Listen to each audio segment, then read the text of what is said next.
My boss tried to ice me out, so I threw a party and didn't invite him. It started subtly, the kind of thing you chalk up to coincidence. Richard had been hired as my new boss, replacing someone who'd retired after 20 years with the company. I'd been genuinely excited. Richard came with a lot of experience, at least on paper, and initially, he seemed personable enough. He asked about my projects, complimented my recent performance review, the whole shebang. Then, the email started. Important project updates would arrive in everyone's inbox, except mine. Meeting invites would mysteriously vanish from my calendar. At first, I figured it was just an oversight. Richard was new, probably still getting the hang of things. I even mentioned it to him once, casually, during a coffee break. "Oh my God, Liam, I am so sorry," he'd said, all teeth and faux sincerity. "Things have been crazy hectic. I'll make sure you're included going forward." But the exclusions continued. I'd walk into the break room to find my team deep in conversation about a new campaign. A campaign I was supposed to be leading. I'd ask what was going on, and everyone would suddenly get awkward, stammering about brainstorming sessions and preliminary discussions. Sarah, a graphic designer and one of my closest work friends, noticed it too. "He's totally icing you out, Liam," she said one afternoon, after I'd ranted to her about being left out of a client call. "I've seen it before. Insecure bosses get threatened easily." Emily, the data analyst, was more pragmatic. "Document everything," she advised. "Keep a record of the emails you haven't received, the meetings you weren't invited to. You might need it later." I started doing just that, creating a digital paper trail of my slow professional demise. It felt ridiculous, like I was back in high school, keeping score in some petty popularity contest. But the truth was, Richard was making my life miserable. He began assigning me increasingly menial tasks, proofreading reports, updating spreadsheets, things that were way below my skill level. He'd micromanage my work, questioning every decision, even the ones he previously approved. One day, he stopped by my desk to check in on a social media campaign I was running. He spent a solid 15 minutes nitpicking over the font size of a caption. "It needs to be bolder, Liam," he insisted, squinting at my monitor. "More impactful." I wanted to scream. I knew the font size was perfectly fine. It was the same font size we used on all our social media posts. But I just nodded and made the change, feeling the familiar sting of humiliation. I tried talking to Richard again, this time more directly. I asked him if there was something I was doing wrong, if there was something I could improve on. He just gave me a condescending smile and said, "Liam, you're doing great. Just keep doing what you're doing." That was it. That was the moment I realized he wasn't going to change. He was actively trying to undermine me, to make me look incompetent, to push me out. The breaking point came with the Anderson account.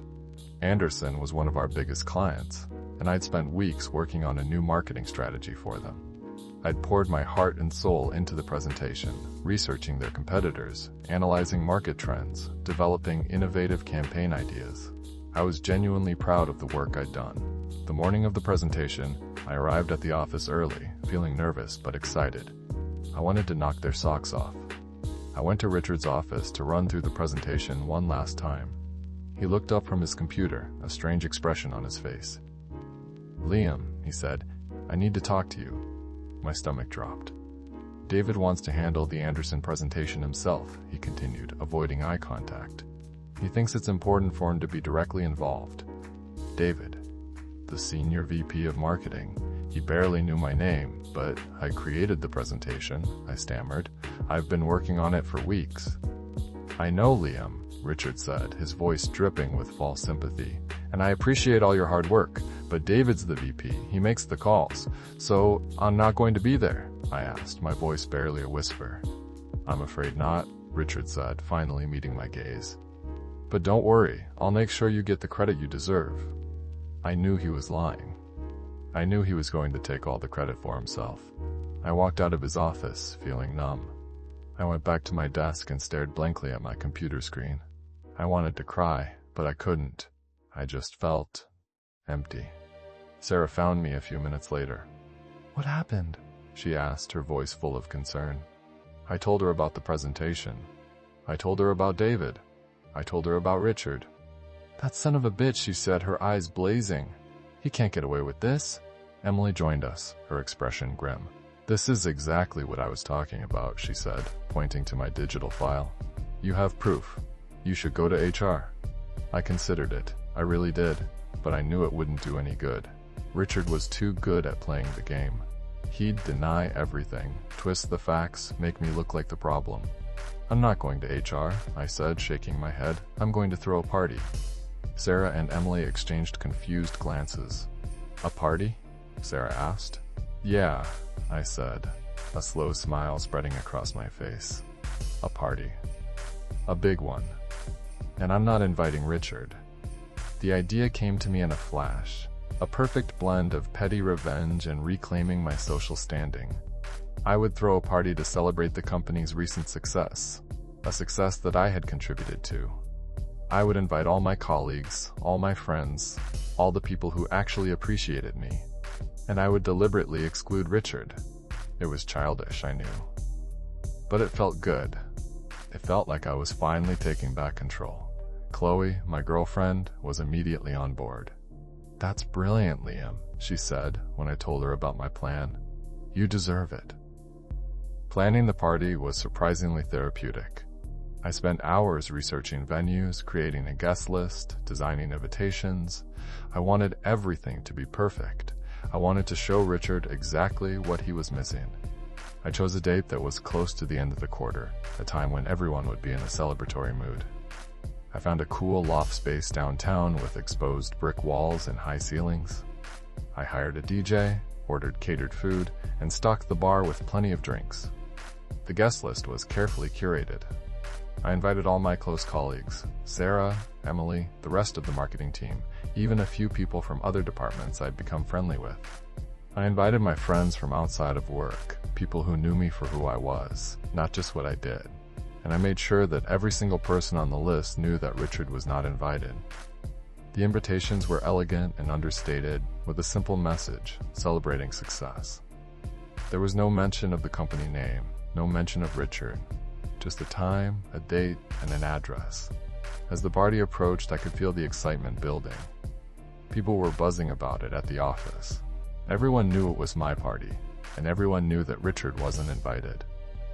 I heard whispers in the hallway, knowing glances, and the occasional sympathetic pat on the back. It was like everyone was silently rooting for me.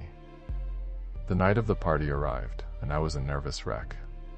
I spent hours getting ready, making sure I looked my best.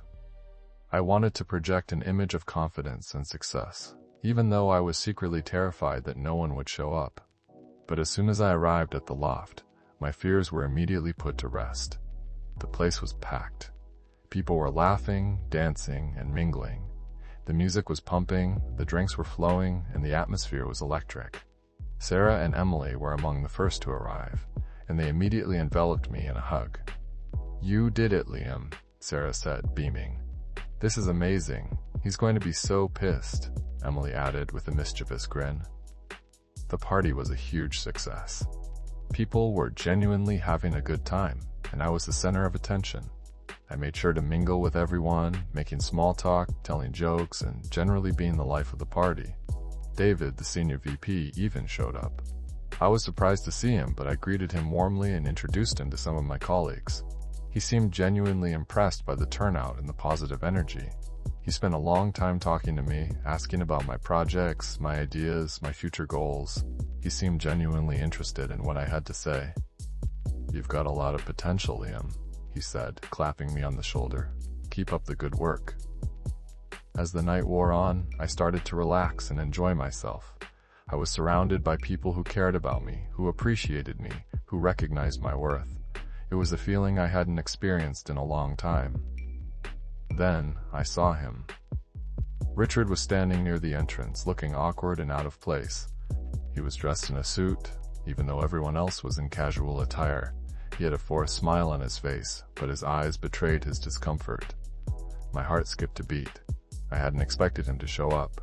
I deliberately left him off the guest list. How did he even find out about the party? He saw me looking at him and started walking towards me, his hand outstretched. Liam, he said, his voice strained. I heard you were having a party. I thought I'd stop by and say hello." I forced a smile and shook his hand. "Richard," I said, trying to keep my voice neutral. "What a surprise." "Yeah," he said, looking around the room. "Looks like you've got quite the crowd." "I do," I said, my smile widening. "It's great to see so many people here." There was an awkward silence. I could feel everyone's eyes on us. "Well," Richard said, clearing his throat, "I should probably mingle." He turned and started walking towards the bar, but I could see that he was uncomfortable. He didn't know anyone, and no one seemed to want to talk to him. The atmosphere in the room had shifted. The music seemed louder, the laughter seemed more forced. Everyone was aware of Richard's presence, and no one knew how to react. I decided to take control of the situation. I walked over to the DJ and asked him to turn up the music. Then, I grabbed Chloe's hand and pulled her onto the dance floor. "Let's dance," I said, grinning. "Let's show him how much fun we're having." We danced for a long time, lost in the music and the moment. I could feel Richard's eyes on me, but I didn't care. I was having too much fun. As the party wound down, David pulled me aside for a private conversation. "You know, Liam," he said, "I've been watching you tonight." My heart pounded in my chest. Was he going to reprimand me for throwing a party without Richard? "You've got a lot of friends here," he continued, smiling. "A lot of people who respect you. That says a lot about your character." He paused, then added, "And I've also been watching Richard. He doesn't seem to fit in very well, does he?" I didn't say anything, I just nodded.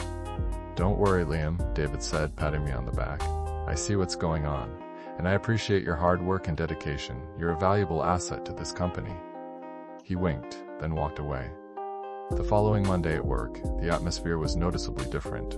Richard was subdued and avoided eye contact with me. Other colleagues treated me with renewed respect and admiration.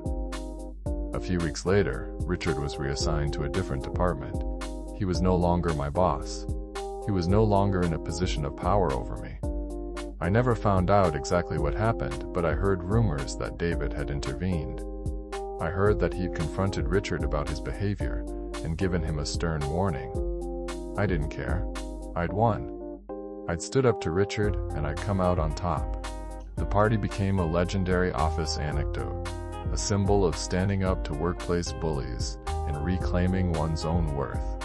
And every time I heard someone mention it, I couldn't help but smile.